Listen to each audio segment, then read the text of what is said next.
અમરેલી જિલ્લાના સાવરકુંડલા શહેરના bypass road પર નિર્માણાધીન અમૃત સરોવરમાં નવા નીરના આગમનને વધારવા માટે વિશેષ કાર્યક્રમનું આયોજન કરવામાં આવ્યું હતું। ₹5 કરોડના ખર્ચે બની રહેલા આ સરોવરમાં નવા પાણીના આગમન પ્રસંગે ધારાસભ્ય મહેશ કસવાલા સહિત સ્થાનિક કાર્યકર્તાઓ અને સંગઠનના યુવાનો મોટી સંખ્યામાં ઉપસ્થિત રહ્યા હતા। આ દરમિયાન ધારાસભ્ય મહેશ કસવાલાએ જણાવ્યું હતું કે અમૃત સરોવરમાં આવેલા નવા નીર સાવરકુંડલા લીલિયા વિસ્તારની ખેતીને સમૃદ્ધ બનાવવામાં મહત્વપૂર્ણ ભૂમિકા ભજવશે। તેમણે ઉમેર્યું કે આ પાણીની ઉપલબ્ધતા વિસ્તારના વિકાસને વધુ પાણીદાર બનાવશે અને કૃષિ ક્ષેત્રે નવી આશા જગાવશે।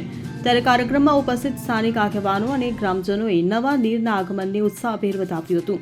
સૌએ આ પ્રોજેક્ટ વિસ્તારની આર્થિક અને સામાજિક ઉન્નતિ માટે ફળદાયી નીવડશે તેવી આશા વ્યક્ત કરી હતી। Bureau report CN24 news. હવે જુઓ દેશ દુનિયાની તમામ ખબરો તમારી આંગળીના ટેરવે। ઉઠાવો મોબાઈલ અને Google Play Store પરથી ડાઉનલોડ કરો અમારી CN24 ન્યૂઝ મોબાઈલ એપ।